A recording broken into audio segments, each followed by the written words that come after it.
Back on the SportsMax Zone inside the last 25 minutes of the show on this Friday. Now, whenever a debate about the best jockey to have ridden at Caymanas Park breaks out, one name that is always in the argument is the Kingston College old boy, George Hosang. In his relatively brief career in Jamaica, Hosang won 4 jockeys titles between 1972 and 1975 before migrating to Canada and winning 2 in that country in 1979 and 1981. Hosang won 642 races in Jamaica and another 1,395 in North America. Now, the feature race on Sunday's card at Caymanas Park has been named in his honor, and the Hall of Fame jockey joins us this afternoon to talk about his legendary career. George Hosang, welcome to the SportsMax Zone. It's such a tremendous pleasure to have you on, sir. Yes, thank you, Lance. And before we start, can I just thank Caymanas Park and the establishment for running a race in my name. It's a great honor, and I appreciate it a lot. I'm so grateful. So let's start after that thanking. All right, George. Well, first of all, let's find out about how is your health and how are things. I know you're based in Florida at the moment. What are you doing these days?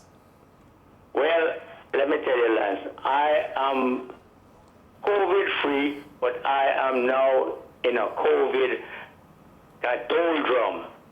I've been doing nothing for a year.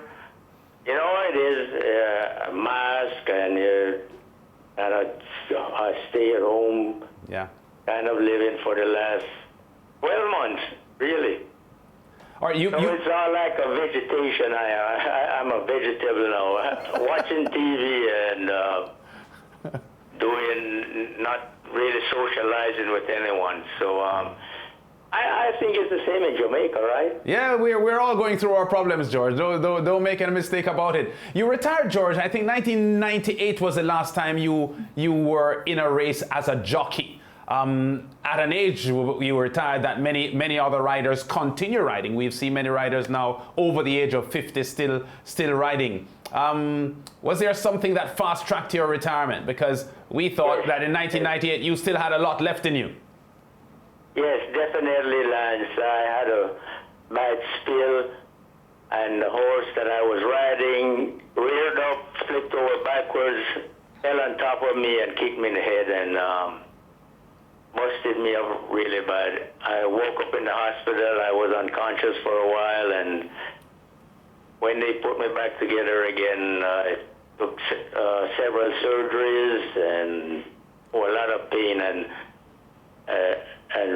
rehab. So at that point, I kind of said, you know, I was pretty lucky so far to be in one piece. So I kind of just say, okay, you know, I shouldn't press my luck anymore. All right, George, when people talk about the best riders ever to come out of the Caribbean, George Hosang, of course, is among the top names mentioned. I guess Emile Ramsamy, Patrick Husbands, and maybe Venice Richards, people would talk about them as well. But can you talk very briefly about your transition from migrating from Caymanas Park in Jamaica to have success at Woodbine in Canada so quickly? Within 3 to 4 years of leaving Jamaica, you were a champion jockey at Woodbine, which could not have been easy. No, definitely. You know, when I left Jamaica, I didn't leave willingly. As you know, I still love my country, and it's still the most beautiful place on earth. But it was the behavior of the people that I had to leave. You know, they were out of control at that time, and it was sort of getting kind of a violent type of atmosphere. So when I left, it was like life and death to me when I landed at Woodbine. So it was like, you know, I gave it my all. It was extreme opposite kind of weather. It was like cold, like, you know, the 11 months of the year, it's cold over there. So it was a very different transition, difficult, and it was like a different kind of racing. We were racing 6 days a week while I was racing once a week in Jamaica. So it's like, it was a lot more work, but the riders there are much more fitter and sharper because of the amount of races we were riding. Like I was riding 19 races a day for 5 and 6 days a week. So it was like a lot more work, but I appreciated their kind of racing, which was much cleaner sportsmanship type of riding. But I must say, in our defense, back then in Jamaica, we're talking about 1976 here. Yes. We had nothing named videos of races that jockeys could see themselves riding. So we didn't know what we looked like on a horse. So we were not to blame us as bad because of the technology. When I went to Woodbine, we could see ourselves riding right after the races that just rode.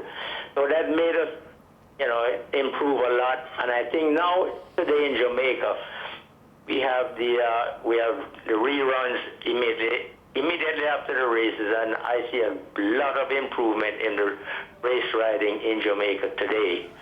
Yeah. So, but for me, it was like big difference, and the transition was difficult. I was out of my element, and but it was life and death that I stayed there and I succeeded. Definitely, George. You've won so many races. Which Derby winner would you say you cherish the most? And you have to tell me why. Okay. The one I cherished most in Jamaica was the Rika, the year I rode Rika.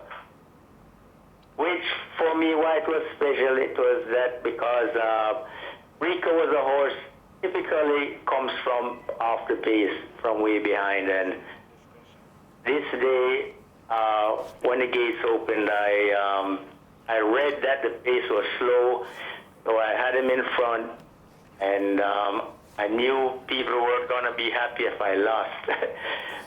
I mean, passing the winning post for the first time, I could hear them already cussing in the grandstand. Yeah. So, what am I doing? But, I mean, good riders can read pace of a race. And, the bottom line is pace makes a race.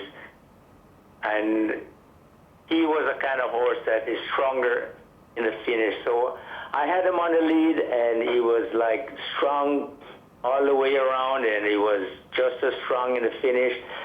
And I actually just ran them off their feet. Yeah. And that was special to me because I'm still a live man today, because if I had lost, it surely would have killed me.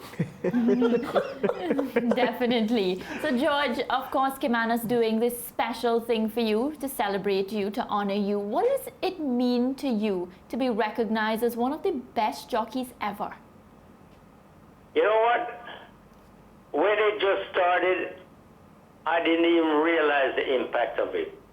And now I'm older, and I'm starting to realize my laurels, and I realize that this has made a great impact on me. And I was trying my very best.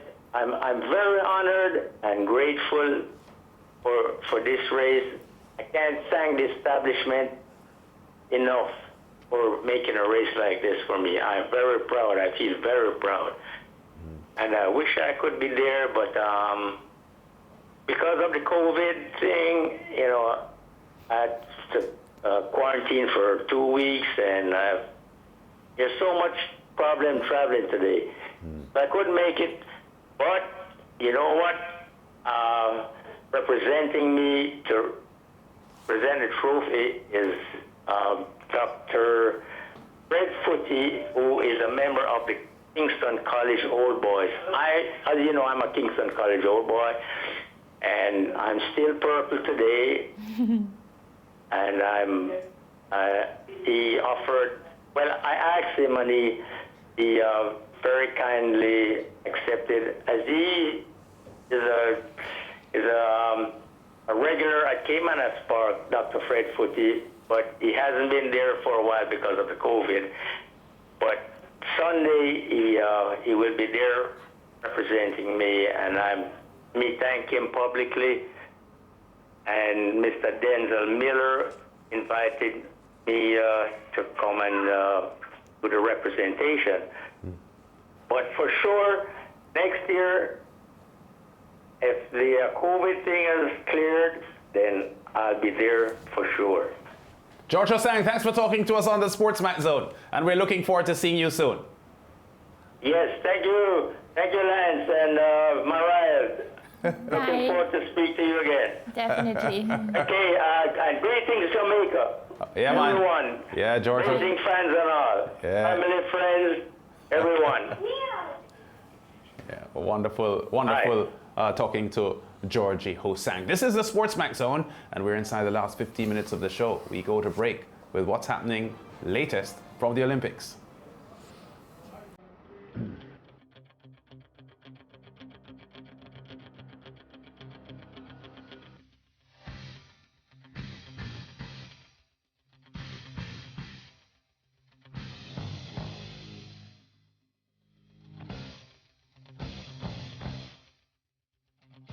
In today's Olympic Corner update, Japanese Prime Minister Yoshihide Suga at the annual World Economic Forum held online vowed to hold the Olympics as a symbol of unity and hope, despite growing doubts over the virus postponed event's fate.